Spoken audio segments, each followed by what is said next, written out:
মুসলমান,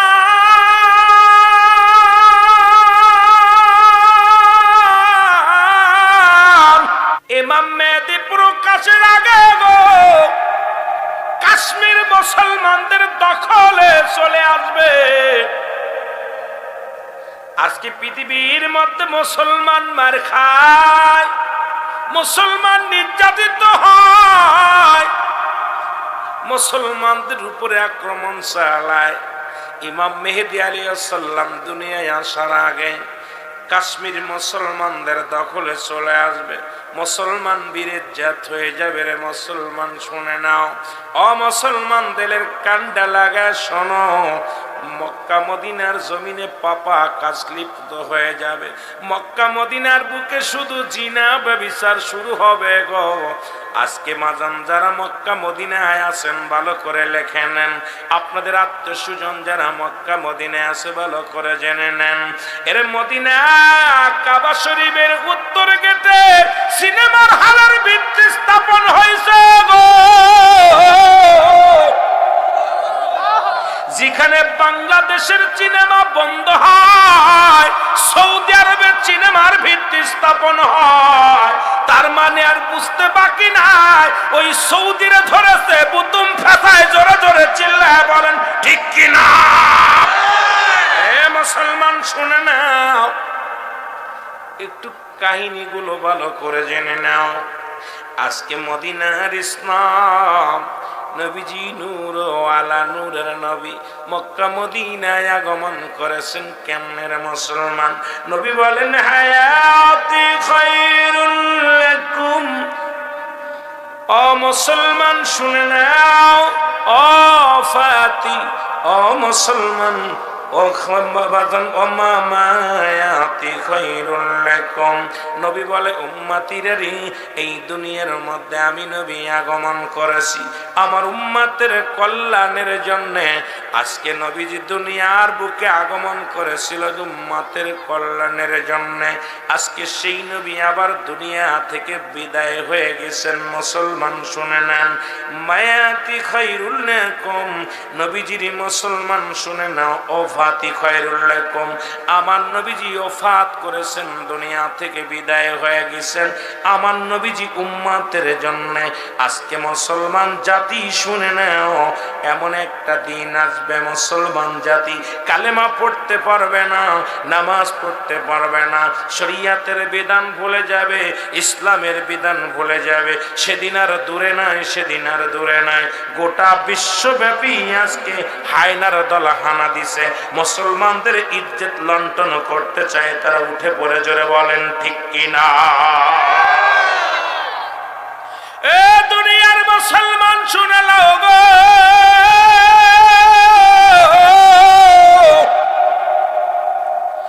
মক্কা মদিনায় বাংলাদেশের পতিতালয় বন্ধ হয়েছে, আর মদিনা শরীফে মুসলিম পতিতালয় খোলা হয়েছে। কোথায় আছেন একটু জাগো, জাতি জাগো একটু। মুসলমান সৌদি আরবে মুসলিম পতিতালয় খোলা হয়েছে, নাউজুবিল্লাহ বলা যাবে না। আর ইমাম মেহেদী যে আসতেছে এর মধ্যে কোনো সন্দেহ নাই। ইমাম মেহেদী আলাইহিস সালাম আগমন অচিরেই আমাদের মাঝে আগমন করবে। কারণ বাংলাদেশ নয়, সৌদি আরবে মুসলিম পতিতালয় খোলা হয়েছে। সৌদি আরবে ওপেন এখন মেয়েরা গাড়ি ড্রাইভিং করে। মুসলমান শুনে নাও, যে দেশের আইন বিধান ছিল জিনা করলে তাদেরকে কি করা হতো? তাদের পুরুষ জাতি যদি জিনা করতো, বেবাচালমান বিবাহিত পুরুষ হলে তাদেরকে হত্যা করা হতো, অবিবাহিত হলে তাদেরকে ডুরা মারা হতো। আর সেই জায়গায় এখন মুসলিম পতিতালয় খোলা হয়, তার মানে আর বুঝতে বাকি নাই, ভুতুম ফেসায় ভালোভাবে ধরছে। জোরে বলেন ঠিক কিনা? মুসলমান শুনে নাও গো, আজকে মদিনাত পিরাই দেখি বাংলাদেশের নারীরা সৌদি আরবে যাইয়া ইজ্জত নিয়ে বাড়ি ফিরতে পারে না। পিরাই দেখি ফেসবুকের মধ্যে কান্না, গিসে সিঙ্গেল আইসে ডবল। আমার ভাইরা, আমার বন্ধুরা, আমার মক্কা মদিনায় যখন পাপের বোঝা জিনা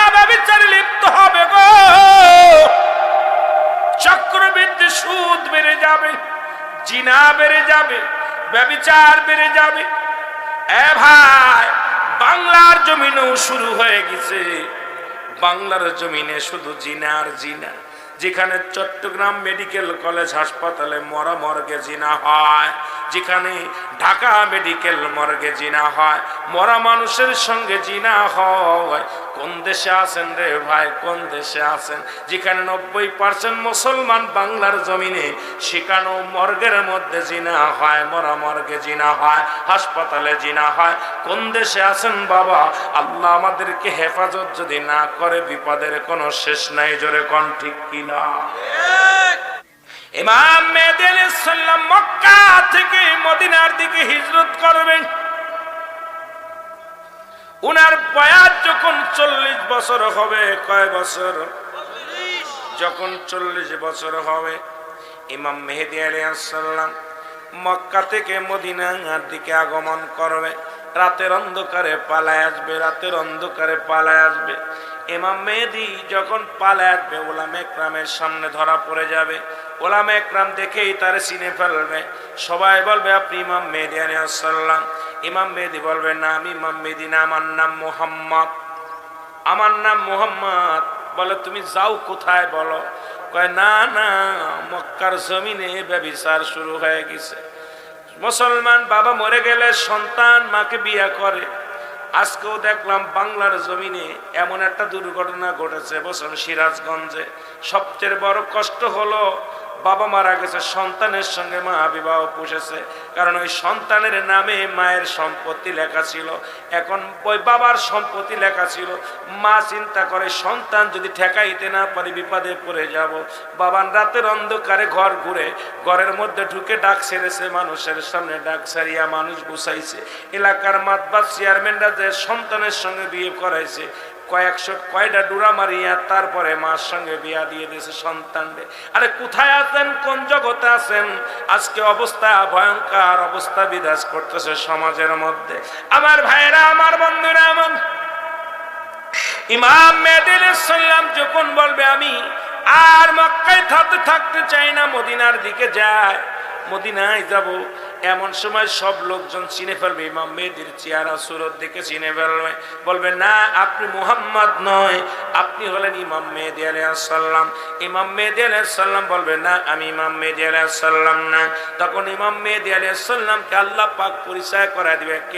একটা বিশাল একটা আওয়াজ আসবে, আওয়াজের সঙ্গে একটা শব্দ আসবে। সেই শব্দটা হবে হাযা খলিফাতুন ফিল আরদ, হাযা খলিফাতুন ফিল আরদ। এই আওয়াজটা উচ্চারণ হবে, তখন উপস্থিত সমস্ত উলামা ইকরাম বলবে, ইমাম মেহেদী গো, তুমি এই আওয়াজটা কোথা থেকে আসলো বলো?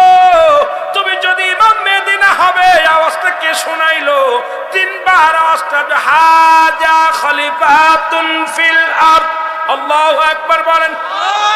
ইমাম মেহেদী আলাইহিস সালাম তখন ডাক দিয়ে বলবে, হক, আপনারা ঠিকই বলেছেন, আমি হলাম বর্তমান জামানার ইমাম মেহেদী আলাইহিস সালাম। জোরে জোরে চিল্লায় বলা যাবে না মারহাবা? আর একটু জোরে জোরে চিল্লায় বলেন আল্লাহু আকবার। ইমাম মেহেদী আলাইহিস সালাম প্রকাশ যেদিন পাবে, ওদিকে ইয়াজিদ মজুদ ওদিনই প্রকাশ পাবে। ইয়াজিদ মজুদকে বন্দী করে রাখছে বাজান বাদশা জুলকারনাইন, যিনি পৃথিবীর মধ্যে 48 হাত লম্বা, যার দেহখানা 48 হাত লম্বা। পৃথিবীর মধ্যে 1600 বছর হায়াত পেয়েছিল, আল্লাহ তারে হায়াত দান করেছিল। বাবার আদেলের কান্ডা লাগা শুনবেন, আলোচনা মনটা দিয়া শুনবেন। যাকে আল্লাহ পাক একটা মুজিজার ঘোড়া দান করেছিল, যেটা দিয়ে অল পৃথিবী 2 বার ভ্রমণ করেছিলেন। উনি যখন মক্কা মদিনায় যারা হজ করতে গেছেন, মুসলমান, মদিনা থেকে উত্তর দিকে একটা মহকামা আছে, মহকামাটার নাম হলো আলেকজান্দ্রিয়া স্মৃতি শহর বলা হয়। এই স্মৃতি শহরের মধ্যে বাদশা জুলকারনাইনকে শুয়ায় রাখা হয়েছে।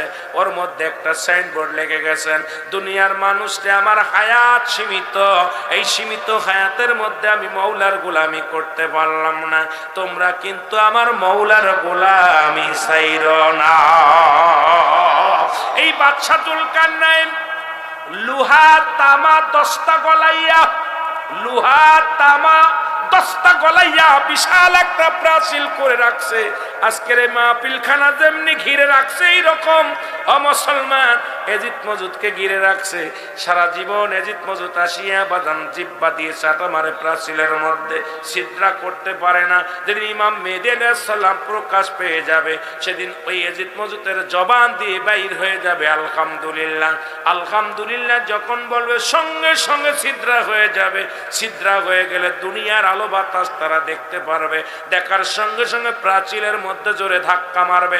ধাক্কা মারার সঙ্গে সঙ্গে এই দুনিয়ার মধ্যে আগমন করবে। দুনিয়ার পানিগুলো খেয়ে ফেলবে। জমিনটার মধ্যে যা কিছু আছে, ও মুসলমান শুনে নাও, ও মুসলমান তেলের কান্ডা লাগায় শোনো, এই দুনিয়ার সব কিছু পানিগুলো খেয়ে ফেলবে। এই পানিগুলো খেয়ে ফেলবে। এই জমিনের মধ্যে মানুষগুলো ধরে ধরে খেয়ে ফেলবে। আমার বাজারেরা দৌড়ায় যাবে মানুষগুলো। হযরত কোথায় চলে যাবে? হযরত ইমাম মেহেদী আলাইহিস সালামের কাছে। ইমাম মেহেদী আলাইহিস সালামের কাছে যে দোয়া চাবি, ইমাম মেহেদী গো আমাদের জন্য আপনি একটু দোয়া করেন। ইমাম মেহেদী আলাইহিস সালাম একটু দোয়া করবে। দোয়া করার পর সঙ্গে সঙ্গে মুসলমান একটা বিছা জাতীয় প্রাণী আসবে। আল্লাহ এই দুনিয়ার মধ্যে একটা বিছা জাতীয় প্রাণী পাঠাইবে। এই প্রাণীটা মানুষের গায়ে পড়বে, সঙ্গে সঙ্গে ক্যান্সার রোগ ধারণ করবে, মানুষগুলো মারা যাবে। এই জমিনের মধ্যে এই রকম মরে পড়ে থাকবে, যেমন করোনা রোগে মারা গিয়েছিল, যেমন আফগানের যুদ্ধের সময় দেখেছি। অমুসলমান কত লক্ষ লক্ষ মানুষ পানির মধ্যে ভেসে বেড়ায়, মরা লাশ পড়ে আছে। আমার বাংলাদেশের স্বাধীনতার যুদ্ধে আমরা পিকচারের মধ্যে দেখেছি কত হাজার হাজার মানুষ রাস্তাঘাটে পড়েছিল। দুর্গন্ধে, মানুষের দুর্গন্ধে মানুষ টিকতে পারে নাই। কত কুকুর শেয়ালে লাশগুলো খেয়েছে। ওই যখন ওই বিছা জাতীয় প্রাণী ঢুকবে, তখন মানুষগুলো মারা যাবে। এই মানুষের দুর্গন্ধে মানুষ টিকতে পারবে না। আবার চলে যাবে হযরত মুসা বাদান কার কাছে? ইমাম মেহেদী আলাইহিস সালামের কাছে। ইমাম মেহেদীর কাছে যা বলবে, ইমাম মেহেদী আমাদের জন্য একটু দোয়া করো। জোরে বলো আল্লাহু আকবার। ইমাম মেহেদী আলাইহিস সালাম দোয়া করবে। সঙ্গে সঙ্গে আল্লাহ পাক, এ মুসলমান শুনে যাও, কাক জাতীয় একটা প্রাণী পাঠাইবে। এই কাকগুলো ঠোকায়া ঠোকায়া গোশতগুলো খেয়ে ফেলবে, হাড্ডিগুলো জমিনের মধ্যে থাকবে। এবার আবার যাবে ইমাম মেহেদীর কাছে। ইমাম মেহেদীকে একটু দোয়া করেন। ইমাম মেহেদী আলাইহিস সালাম দোয়া করবে। 24টা ঘন্টা বৃষ্টি হবে, সকাল থেকে শুরু করে পরের দিন সকাল পর্যন্ত যা ধরে বৃষ্টি ঝরতে থাকবে। পদ্মা, মেঘনা, যমুনার পানিগুলো যা খেয়ে ফেলেছিল সব কিছু আবার ভরপুর হয়ে যাবে। ও মুসলমান শুনে নাও, শুনে নাও, পৃথিবীর মধ্যে ইমাম মেহেদীর দোয়ায় তারা কামিয়াব হবে। জোরে জোরে চিল্লায় বলা যাবে না আল্লাহু আকবার। এ দুনিয়ার মুসলমান,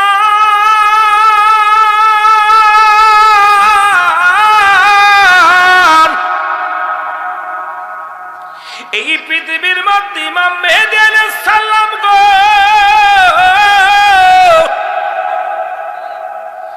আশা পর দুনিয়ার মধ্যে, ও মুসলমান দিলের কান্ডা লাগা শোনো, পৃথিবীর মধ্যে ঈসা আলাইহিস সালাম আগমন করবে। জোরে বলেন মারহাবা। ঈসা আলাইহিস সালাম জমিনের মধ্যে নেমে আসবে। এরপরে নামি আসে পর আসরের সময় আসবে। আসরের নামাজের ইমামতি করবে হযরত ইমাম মেহেদী আলাইহিস সালাম। আর ইমাম মেহেদী আলাইহিস সালামের হাতে হাত রেখে বায়াত গ্রহণ করবেন, তরিকা নেবেন হযরত ঈসা আলাইহিস সালাম। ও মুসলমান, বায়াতে রাসূল আমার নবীর উম্মত হওয়ার জন্য আফসোস করেছিল ঈসা ইবনে মরিয়ম। আল্লাহ, এই পৃথিবীর মধ্যে আমি নবীরে তুমি লয়ে যাও, আখির নবীর উম্মত বলে আমারে পাঠাও, দুনিয়ার মধ্যে আমারে পাঠায়া দিও। আমার আল্লাহ কবুল করেছেন। দুনিয়ার মধ্যে আসবে, ইমাম মেহেদী আলাইহিস সালামের হাতে বায়াত গ্রহণ করবে। ঈসা আলাইহিস সালাম মুসলমান মুসল্লি হবে, ইমাম মেহেদী আলাইহিস সালাম হবে ইমাম। দুজন মিলিয়া দুনিয়ার মধ্যে ইসলামের দাওয়াতের কাজ শুরু করবে। এই পৃথিবীর মধ্যে দাওয়াতের কাজ শুরু করবে। মুসলমান শুনে নাও, এর মধ্যে খানে দাজ্জালের আগমন ঘটবে। জোরে বলো আল্লাহু আকবার। এই খানে দাজ্জাল মাত্র জীবিত থাকবে 40 দিন। কয়দিন? 40টা দিন দুনিয়ার মধ্যে জিন্দা থাকবে। ও মুসলমান, এই খানে দাজ্জালের আগে কিন্তু অনেক উলামা একরাম খানে দাজ্জাল হয়ে বাংলার জমিনে ঢুকে যাবে। অলরেডি ঢুকে গেছে আমার বাংলার জমিনে কিছু খানে দাজ্জাল ঢুকছে। তারা এখন নিজেরাই কামলা কামড়ি শুরু করে দিয়েছে দাজ্জালের দলেরা। এখন নিজের ফতুয়ায় নিজে এক সময় সকালে একটা বলে বিকেলে একটা, এখন ছাত্রের কাছে ফতুয়া বেচা কিনা শুরু করেছে। জোরে বলেন ঠিক কিনা? মুসলমান শুনে নাও, ইমাম মেহেদী আলাইহিস সালাম, ইমাম মেহেদী আলাইহিস সালামের কাছ থেকে তরবারি নিবে। বাজান কে নিবে? ঈসা আলাইহিস সালাম। ঈসা নবী নিয়ে ঈসা ইমাম মেহেদী আলাইহিস সালামের বা খানে দাজ্জালকে দাবর কষবে। দাবড়াইয়া নিয়ে যাবে মক্কা মদিনায়। 40 দিনের ভিতরে মুসলমান যা মক্কা মদিনার গেটের সামনে দাঁড়াইয়া যাবে, কাবা শরীফের গেটের সামনে। ইমাম মেহেদী আলাইহিস সালাম খানে দাজ্জালকে হত্যা করবে। হযরত ঈসা আলাইহিস সালাম হত্যা করার পর দুনিয়া থেকে বিদায় নিয়ে যাবে। আমার আল্লাহ বলবে, ইমাম মেহেদী,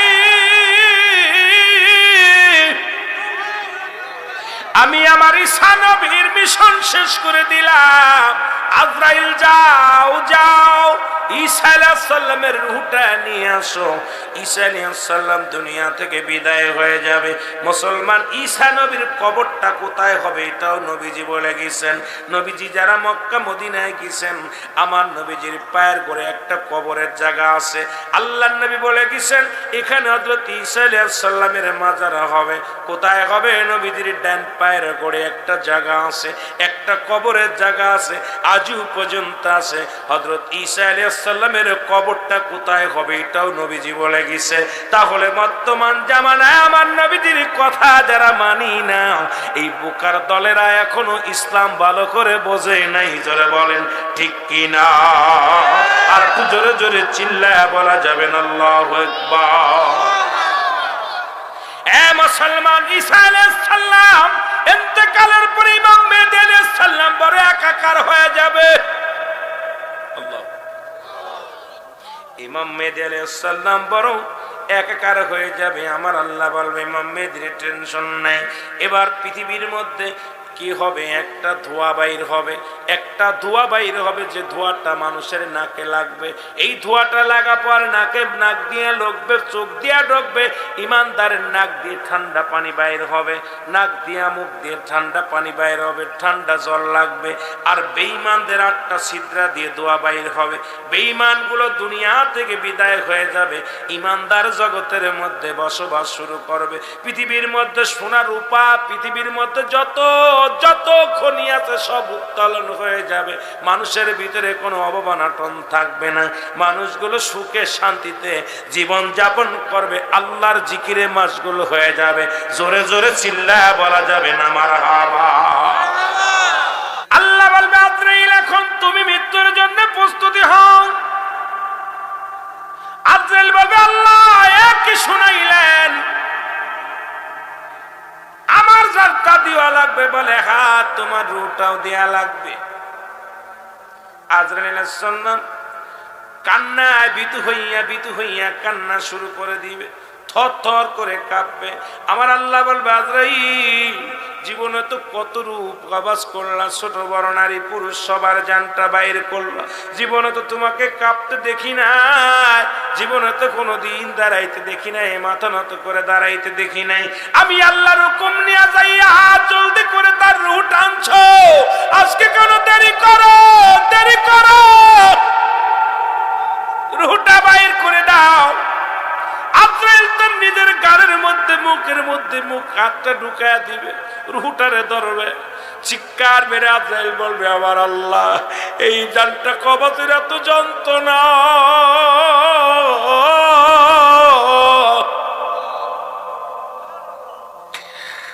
আমার আল্লাহ, এই জান কবজের এত যন্ত্রণা আমি আগে যদি জানতাম, পৃথিবীর মধ্যে এত বড় দায়িত্ব আমি নিতাম না। আমার আল্লাহ করে আজরাইল, আজকে কোনো ওজর চলবে না রে, আজকে কোনো কথা চলবে না, রূহটা দিয়া দাও।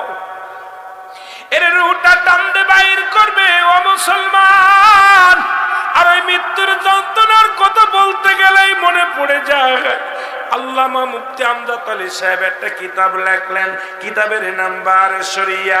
এই কিতাবের মধ্যে উনি লিখতে যায় বললেন, দুনিয়ার মানুষ শোনো,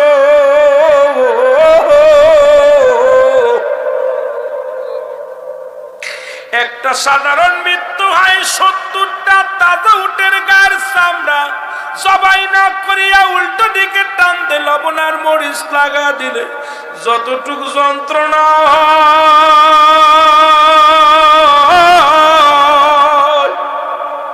এর চাইতে 70 গুণ যন্ত্রণা হলে একটা সাধারণ মৃত্যু।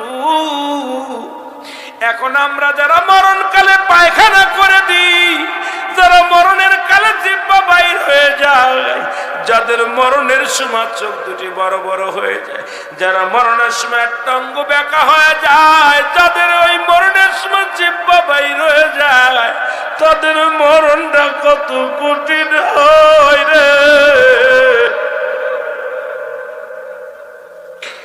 এর সহজ মৃত্যু যদি এত কঠিন হয়, কঠিন মৃত্যুটা কত কঠিন। এই মরণের পেয়ালা পান করতে হবে, এর মধ্যে কোন সুন্দর মানুষের 3টে বিপদের মধ্যে নাম্বার 1 বিপদ হলো মানুষের মরণ, নাম্বার 2 হলো কবর, নাম্বার 3 হলো কিয়ামতের ময়দান। ওই কিয়ামতের আগে আসবে হযরত ইমাম মেহেদী আলাইহিস সালাম। ইমাম মেহেদী আলাইহিস সালাম বিদায় হয়ে যাবে, সবার বিদায় যখন শেষ, আজরাইল তার রূহটা দেওয়ার আগে এত জোরে চিৎকার মেরে কাঁদবে, আল্লাহ! ওই আজরাইলের চিৎকার যদি দুনিয়ার মানুষ শুনতো, দুনিয়ার মানুষগুলো হাত ফেল করে মারা যেত। আজকে আল্লাহ আমাদেরকে তুমি দয়া করো, ঈমান নিয়ে মৃত্যুবরণ করার তৌফিক দান করো। জোরে জোরে চিল্লায় বলা যাবে না আল্লাহু আকবার। যেদিন আল্লাহ পাক দুনিয়ার মধ্যে যখন আজরাইলের জানটা বাইর হয়ে যাবে, রূহটা যখন বাইর হয়ে যাবে, এ মুসলমান, সমস্ত মানুষগুলো পূর্ব দিক থেকে পশ্চিম দিকে দৌড়াইবে। আমার আল্লাহ হবে সেদিন কাজী, বিচারক হয়ে দাঁড়ায় যাবে। অমানুষ সবাই নাফসি নাফসি আসালিম বলে দৌড়াইবে। হাসরের ময়দান অনুষ্ঠিত হবে। অনেক লম্বা ইতিহাস গুলো বলতে গেলে সময় লাগবে না মুসলমান, শুনে নেন, ভালো করে শুনে নেন। হাসরের ময়দান যেদিন শুরু হয়ে যাবে, সেদিন মুঠো হাত পানির মধ্যে কেউ সাঁতার কাটবে, হাঁটু পানির মধ্যে কেউ সাঁতার কাটবে, ঘামের মধ্যে সাঁতার কাটবে। মুঠো হাত উপরে সূর্য উদয় হবে, মানুষগুলো মস্তিষ্কগুলো গলে গলে জমিনের মধ্যে পড়বে। এই মাটির জমিনটা তামা হয়ে যাবে, পুড়ে তামা হয়ে যাবে। এই জমিনটা পুড়ে তামা হয়ে যাবে, এই জমিনের পানিগুলো পুড়ে সেদিন ছাই হয়ে যাবে। যেদিন কিচ্ছু বলতে কিচ্ছু থাকবে না, সেদিন থাকবে শুধু আমার আল্লাহ। আল্লাহ কয় বান্দারে, সেদিন থাকবো আমি নবী, আমি আমার নবীর ভালোবাসা নিয়ে। জোরে জোরে বলেন মারহাবা। আল্লাহ থাকবে নবীর প্রেম নিয়ে। কার ভালোবাসা নিয়ে? নবীজির ভালোবাসা নিয়ে। ওদিন মানুষগুলো দূরে চলে যাবে আদম আলাইহিস সালামের কাছে। মুসলমান, আজকে তো মাহফিল পেয়েছেন, বড় শান্তির মধ্যে আছেন। ওদিন মানুষগুলো দৌড়ে যাবে আদম আলাইহিস সালামের কাছে। আদম নবী বলবে, তোমরা কেন আমার কাছে আসলা?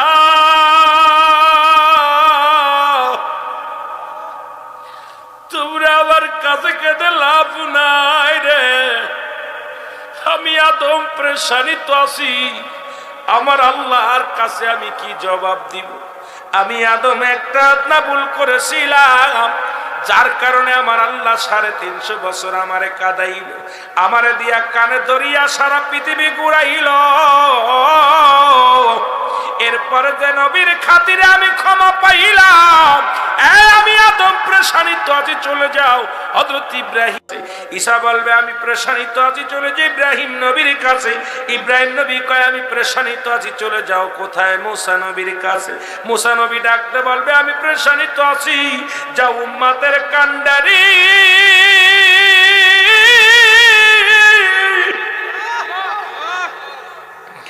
উম্মতের দরদি নবী। এই জন্যই বলেছিলাম হায়াতি খায়রুল লাকুম ওয়া মামায়াতি খায়রুল লাকুম। ও মুসলমান শুনে নাও, ও মায়াতি খায়রুল লাকুম, আমার নবীজির ওফাত। মুসলমান শুনে নাও, নবী ডাকতে বলে উম্মতিরা রে,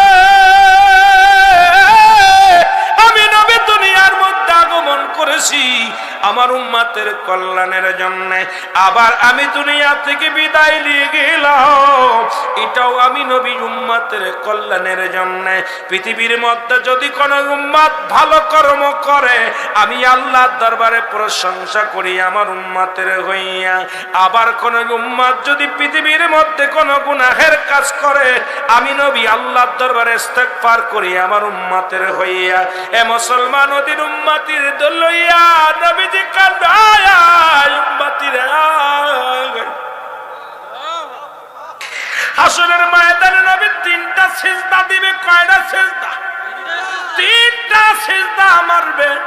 প্রথম সিজদায় যখন পড়ে যাবে আমার আল্লাহ ডাকতে বলবে হাবিব আপনি কেন সিজদার মধ্যে পড়ে আছেন? আমার নবী বলবে আমার উম্মতিরা কান্দে, ইয়া রব্বি গাফরি উম্মতি, আমি উম্মতের জন্য কান্দি, আমার উম্মতিরা কান্দে। আমার নবী, এ আমার আল্লাহ নবী, আমার মাওলা আমাদেরকে দয়া করো, ইয়া সালিম ইয়া সালিম, আমাদেরকে নিরাপত্তা দাও। আমি নবী আমার উম্মতের কান্ডারি, আমার উম্মতের আপনি দয়া করেন। আমার আল্লাহ বলবেন হাবিব আজকে মাথা তোলেন, আপনি তাকাইবেন পূর্ব থেকে পশ্চিম দিকে যত দূর পর্যন্ত আপনার দৃষ্টি শক্তি যায় সকল উম্মতের আমি মাফ করে দিলাম। জোরে জোরে বলেন মারহাবা। ওয়া মা আরসালনাকা ইল্লা রাহমাতাল লিল আলামিন। নবী গো আপনি রাহমাতাল লিল আলামিন, আল্লাহ হলো রব্বুল আলামিন। আপনার প্রেমের মালা যদি গলায় পড়তে পারি আল্লাহকে রাজি খুশি করতে পারবে, এর মধ্যে কোনো সন্দেহ নাই। নবী গো আমার উপরে আমার আপনার উম্মতের উপরে রাজি হয়ে যান। আল্লাহ নবী গো আপনি একবার রাজি হইলে আল্লাহ রাজি হয়ে যাবে। জোরে বলেন আমিন। এ মুসলমান গভীর মনোযোগ, কথাগুলো বললে পারে মজা লাগবে, শুধু মুসলমান শুনে নেন। একটা কথা না বললে নয়। খাজা কি মুসলমান? গাউসে পাক আব্দুল কাদের জিলানী, গাউসে পাক আব্দুল কাদের জিলানী উনি একবার মুসলমান, ওনার এক মুরিদ সন্তান যাদের কথা আল্লাহ বলেন কুরআনুল কারীমের মধ্যে সূরা ইউনূসের মধ্যে 11 নম্বর পারা 62 নম্বর আয়াত আল্লাহ বলে আলা সাবধান ইন্না নিশ্চয় ইন্না উলিয়াল্লাহি আল্লাহর তরফ থেকে যারা ওলি হয় লা নাই খাউফুন শব্দের অর্থ ভয়, ওয়ালা যদি অবস্থান করে তোমাদের উপরে জানুন তাদের কোনো চিন্তা নাই ভাবনা নাই। এমন একজন আল্লাহর ওলি অমুসলমান শুনলাম তৎকালীন জামানার একটা কথা বললে আপনাদের মজা লাগবে। আল্লাহর ওলিদের কথা বলি আবার আমি পিছনের দিকে চলে যাই। কিয়ামতের ময়দান কঠিন হবে, ওদিকে আমি যেতে পারি নাই, কারণ তিনটা বিপদ। নাম্বার 1 হলো মানুষের মরণ, নাম্বার 2 হলো কবর, নাম্বার 3 হলো কিয়ামতের ময়দান। একটার পরে একটা বিপদ। আল্লাহ আমাদের বিপদগুলো তুমি উদ্ধার করে দিও। জোরে বলেন মারহাবা। এ মুসলমান গভীর মনোযোগ, মক্কা মদিনার বুকে তৎকালীন জামানার কথাগুলো বলে যায়। এখনো মক্কা মদিনায় মানুষের নাম রাখে আব্দুল্লাহ, আব্দুর রহমান, আব্দুল শামস। নবীজির ভালো ভালো নামগুলো, সুন্দর সুন্দর নামগুলো রাখে। 3 আব্দুল্লাহ নাম হলো বড় আব্দুল্লাহ, ছোট আব্দুল্লাহ, মেজো আব্দুল্লাহ। মারহাবা বলেন না? কয়টা নাম? আব্দুল্লাহ 3 জন ছেলের নাম আব্দুল্লাহ, বড় আব্দুল্লাহ, মেজো আব্দুল্লাহ, ছোট আব্দুল্লাহ। মারহাবা বলেন। 3 আব্দুল্লাহ, বাবা তার মৃত্যুর সময় বলে গেলেন, ডাকতে বললেন আমার আব্দুল্লাহ, আব্দুল্লাহ, আব্দুল্লাহ, আব্দুল্লাহ। 3 আব্দুল্লাহ চলে আসলেন। আসার পর আব্বাই বলতেছে, বড় আব্দুল্লাহ আমার ওয়ারেস সূত্রে জমি জমা পাবে, আমার ওয়ারেস পাবে। দ্বিতীয় আব্দুল্লাহ আমার ওয়ারেস পাবে। তৃতীয় আব্দুল্লাহ, ও আব্দুল্লাহ, আব্দুল্লাহ পাবে, আব্দুল্লাহ পাবে, আব্দুল্লাহ পাবে না। আল্লাহু আকবার বলেন না। এই 3টা কথা বলেই মারা গেলেন। আব্দুল্লাহর বাবা দুনিয়া থেকে বিদায় হয়ে গেল। 3 ভাইয়ের মধ্যে হট্টগোল শুরু হয়ে গেল। 3 ভাই বলে, আব্বা জান মৃত্যুর সময় ওসিয়াত করে গেলেন, আব্দুল্লাহ পাবে, আব্দুল্লাহ পাবে, আব্দুল্লাহ পাবে না। এখন তো 3 ভাইয়ের নাম আব্দুল্লাহ, বড় বিপদের মধ্যে আছে। এখন কোন আব্দুল্লাহ পাবে, কোন আব্দুল্লাহ পাবে না, বড় বিপদের মধ্যে আছে। 3 ভাই চিন্তা করে জমা জমি কে পাবে, কোন 2 আব্দুল্লাহ পাবে। মায়ের কাছে জিগায়, মা গো কোন 2 আব্দুল্লাহ পাবে। মা বলে আমি বলতে পারবো না।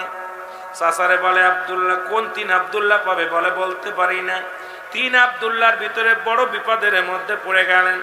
এখন রাস্তায় রাস্তায় ঘুরে বেড়ায় 3 আব্দুল্লাহ। সমাধান দেবে কে? কে আমাদেরকে সমাধান দিবে? বাবার ওয়ারেস সূত্রে এই ফারায় জমিটা কে পাবে, ওয়ারেস সূত্রে জমি জমা কে পাবে?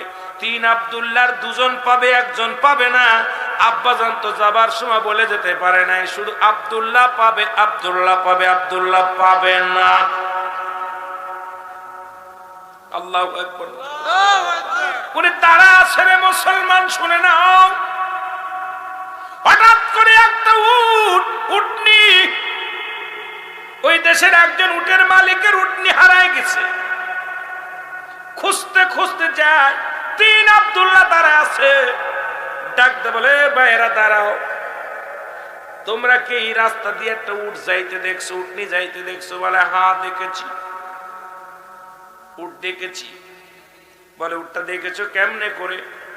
বলে উট তো আমরা দেখেছি বড় ভাই। বলে আপনার উট, আপনার উটের কি একটা চোখ কানা? বলে হ্যাঁ আমার উটের একটা চোখ কানা। আমার উটের কি? উটনির একটা চোখ কানা। কারণ কয় হ্যাঁ ঠিকই বলছেন, আমার উটের একটা চোখ কানা। দ্বিতীয় ভাই বলে আপনার উটের বুঝি, আপনার উট, ও ভাই শুনে নেন, আপনার উট বুঝি একটা পা নাই, খা খোড়া? বলে হ্যাঁ আমার উটের একটা, উটনির একটা পা নাই, 3 পাও, একটা পা নাই। ঠিকই বলেছেন, আমার উটনির একটা পা নাই। তৃতীয় ভাই বললেন, এ ভাই আপনার উটের কি লেজ নাই? কয় হ্যাঁ আমার উটনির লেজ নাই। বলে 3টা প্রমাণ, 3 জনের প্রমাণ দিয়েছেন। আমার উটের লেজ নাই, আমার উটের একটা পা নাই, আমার উটের একটা পা নাই, নেই না চোখ নাই। সুতরাং আমার উটনি কোথায় আছে বলেন, আপনারা বলেন, আমার উটনি কোথায় বলেন? আমরা বলতে পারি না। কয় তুমি যে কথা বলছো উট দেখেছি, উটের বিবরণ দিয়েছ, উট কানা বলেছো, ঠিক আছে আমার উট কানা, আমার উটের 3টা পা, একটা পা খোড়া, ঠিকই বলেছো। নাম্বার 3 আমার উটের লেজ নাই, ঠিকই বলেছো। এখন উটনি দাও, না দিলে কাজীর কাছে নিয়ে যাব তোমাদের বিচারের জন্য। আর কাজীর কাছে গেলে আমার উট খাওয়ার জন্য, অপরাধীর জন্য তোমাদের মৃত্যুদণ্ড হবে। 3 ভাইকে ধরে নিয়ে গেলেন কাজীর দরবারে। কাজীর দরবারে যাওয়ার পর কাজী ডাকতে বলে, 3 ভাই বলো, তোমরা বলে আমরা 3 ভাই। বলে উনার উটনি দেখেছেন? বলে হুজুর আমরা উটনি দেখি নাই। উটের মালিক বলে, হুজুর, কাজী সাহেব আমার উটের একটা চোখ নাই। ওই ভাই বলছে চোখ নাই, ঠিকই বলছে। আমার উটের একটা পা নাই, উনি বলছে পা নাই। যদি না দেখবে কেন বললো যে পা নাই? যদি না দেখবে বলো কেন কানা, চোখে দেখে নাই? বলে না যদি দেখবে কেন লেজ নাই? এখন কাজী সাহেব বড় বিপদের মধ্যে পড়ে গেলেন। কাজী বলে, ভাই তোমরা 3 ভাই যে বিবরণ গুলো দিছো, উটের বিবরণ দিছো, সব তো ঠিক আছে। এখন উটনি কোথায় রাখছো বলো, না হয় তোমাদের মৃত্যুদণ্ড হয়ে যাবে, জেল হয়ে যাবে। উটনি তোমাদের দেওয়া লাগবে, কিনে দেওয়া লাগবে উটনি। বলে হুজুর আল্লাহর কসম করে বলি, যা রাতে আমাদের জান, আমরা উটনি দেখি নাই, উট দেখি নাই। তাহলে কেমনে বললাম? বড় ভাই বলে, হুজুর আমরা আসতে পথে দেখি রাস্তার এক পাশের ঘাস খাওয়া, আর এক পাশের ঘাস ভালো। এক পাশের ঘাসগুলো খেয়ে ফেলেছে, সবুজ সবুজ ঘাস খাইছে। নিশ্চিত বুঝতে পারলাম এমিনতে যে প্রাণীটা গেছে তার একটা চোখ কানা, এই জন্য এক পাশের ঘাস খাইছে, আর এক পাশ ভালো আছে, এক পাশের ঘাস খায়নি। তার মানে কানা আর এক চোখ দিয়ে দেখে নাই, যে চোখ দিয়ে দেখছে সেই চোখ দিয়ে খাইছে। গুড, ঠিকই বলছো। আন্দাজের পথ ধরেছি, মনে হয় উটটা কানা। বলে তুমি খুঁড়া কেমনে টির পাইলা? তোমার তিনটা পাও। কয় হুজুর ওই বালুর উপর দিয়ে হেঁটে গেছে, তিনটা পায়ের ছাপ দেখছি, আর একটা পা দেখি নাই, এই জন্য আনুমানিক ধরেছি উটটার মনে হয় তিনটা পা আছে, আর একটা পাও নাই। কারণ তিনটা পায়ের ছাপ দেখতে পেয়েছি, চারটা পায়ের পা ছাপ দেখতে পারি নাই। তার মানে আপনার ওই উটটার নিশ্চিত তিনটা পা। আন্দাজের পথ ধরেছি। কয় গুড, এত বুদ্ধি তোমাদের গুড। এমন একটা মানুষ আমাদের দরকার, আমার রাজ্যে দরকার। কারণ তোমরা আন্দাজের পর চোর ধরতে পারো, আন্দাজের পর সবর্ণায় বিনয় করতে পারো। সুতরাং আমার রাজ্যে তোমাদের বড় প্রয়োজন। তৃতীয় নাম্বার বললেন, তুমি বলো তুমি কিসের পর ঠিক পাইলা উটের লেজ নাই? বলে হুজুর দেখলাম যত পায়খানা করেছে, যত লেদেছে, একটা লেজু ভাঙ্গে নাই, সব লেজগুলো এক জায়গা পড়েছে। তার মানে আমি বুঝতে পেরেছি যদি লেজ থাকতো, লেজে নাড়া দিলে ওই গোবরটা ভেঙ্গে যেত। যেহেতু লেজ নাড়া, লেজ নাই, গোবরটা জায়গায় যেখানে পড়েছে ঠিক সেখানেই পড়েছে, আস্ত আছে, এখানে পড়ে নাই। আমি আন্দাজের পথ ধরেছি, ওই উটের বুঝি লেজ নাই। হুজুর আমরা বড় বিপদের মধ্যে আছি। আমরা শুধু তিন ভাই, এই যে আমাদের তিনজনের দেখছেন, ওনার নাম আব্দুল্লাহ, আমার নাম আব্দুল্লাহ, ওর নাম আব্দুল্লাহ। আমরা বড় বিপদের মধ্যে আছি, মীমাংসা করার জন্য সমাধান পাইতেছি না, এই জন্য বাড়ি হতে বাইর হয়েছি। আমার আব্বাজান মৃত্যু শয্যায় যাইয়া তিন ভাইকে ডাক দে, বলে আব্দুল্লাহ আয়, আব্দুল্লাহ আয়, আব্দুল্লাহ আয়। তিন ভাই যখন গেলাম, আমার আব্বাজান বললেন আব্দুল্লাহ এই আমার সম্পদ পাবে, আব্দুল্লাহ আমার সম্পদ পাবে, আব্দুল্লাহ আমার সম্পদ পাবে না। এখন আপনি বলে দেন এই তিন ভাইয়ের মধ্যে সম্পদ কোন দুই ভাই পাবে আর কোন ভাই পাবে না, একটু বলে দেন। এই বিপদের জন্য আমরা হাজির হয়েছি, এখন আমাদের বলে দেন, এই উপায়টা বলে দেন। এরে উজির বাদান কি বলে, কাজী বলে রে এত বড় সমস্যা, আমার চাইতে বড় সমস্যার মধ্যে তুমি আছো, এত বড় বিপদের মধ্যে আমারে ফেললা। জোরে জোরে চিল্লায় বলা যাবে না আল্লাহু আকবার। বলে আজকে আমি তোমাদের মেহমানদারি করব, তোমাদের তিন ভাইকে খাইতে দিব।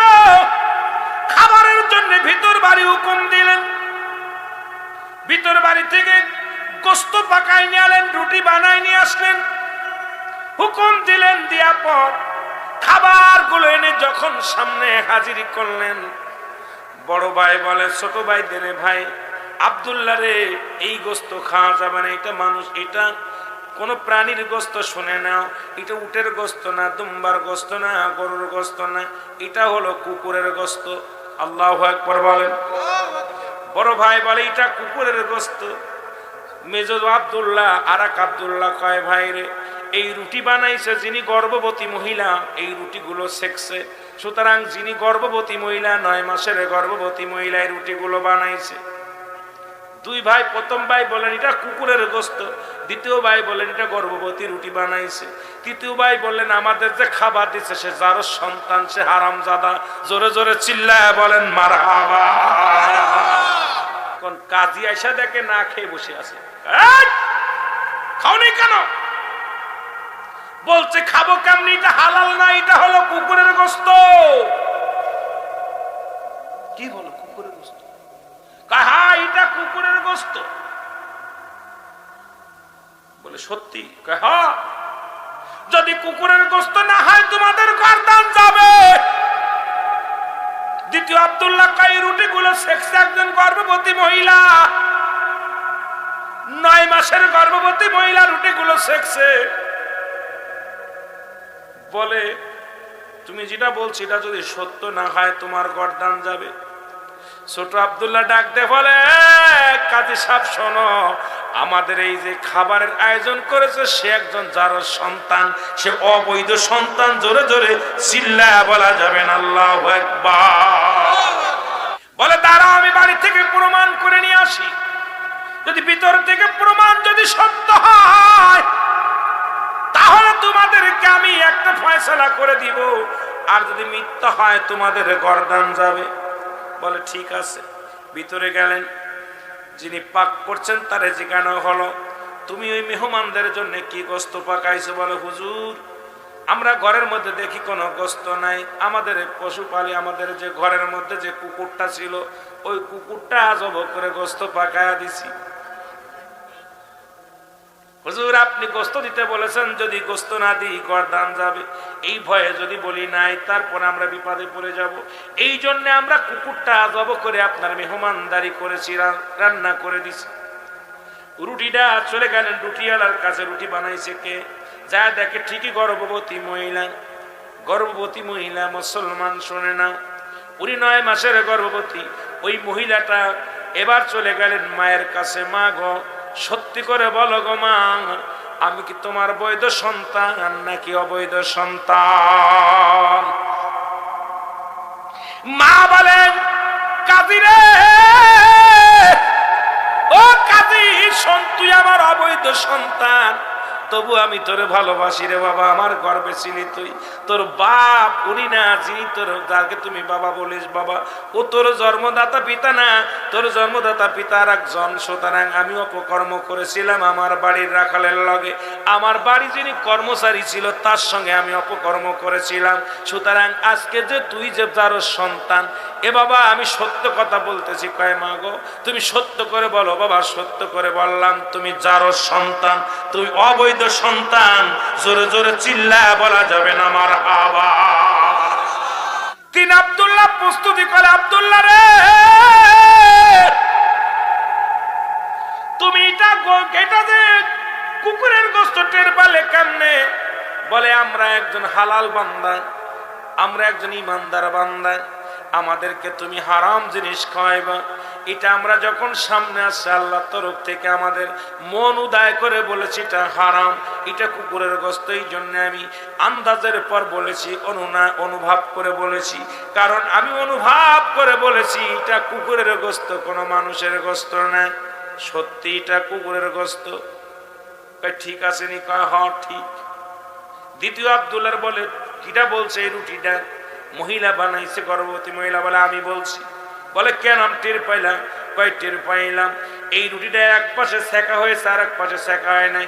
ওই গর্ভবতী মা যখন রুটিটা বানাইছে এক পাশে দেখতে পারে নাই, নিজের পাশে দেখতে পারে নাই, এই পাশে মোটা আছে, ভালো করে বানানো হয় নাই। আবার যখন চুলার মধ্যে সেকেছে গর্ভবতী মা উপরের পাশে হয়ে গেছে, এক পাশে নিজের পাশে হয় নাই।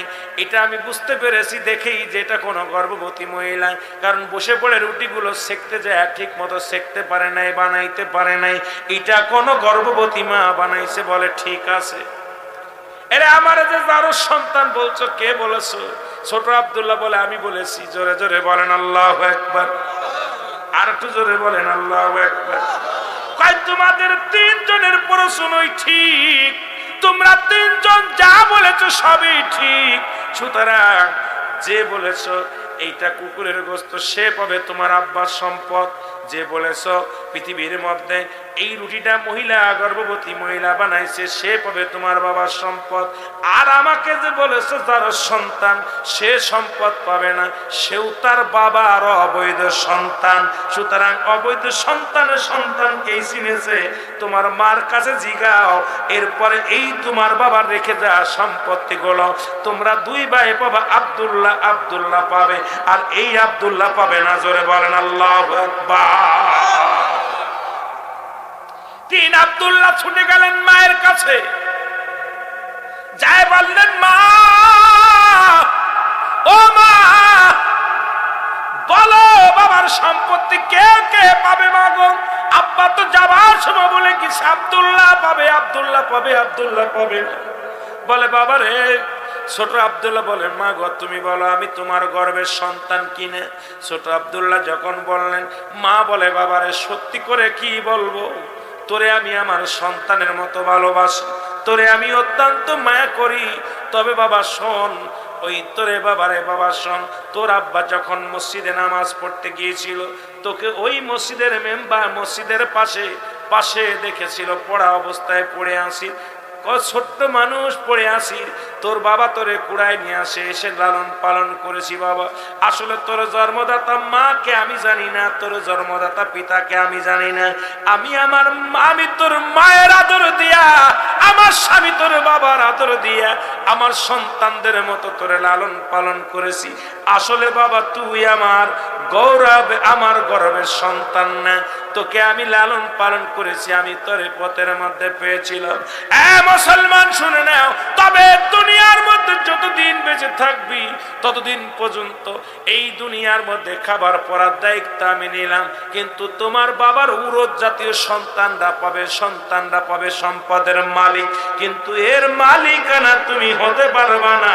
জোরে জোরে চিল্লায়া বলা যাবে না মারহাবা। মুসলমান গাউসে পাক আব্দুল কাদের জিলানীর কাছে যাওয়া হলো, এই বিবরণ যখন দেয়া হলো, বাবারা শুনে নাও, গাউসে পাক আব্দুল কাদের জিলানী উনি শুনে এর বিবরণগুলো সঠিকভাবে এবার ফয়সালা করে দিলেন।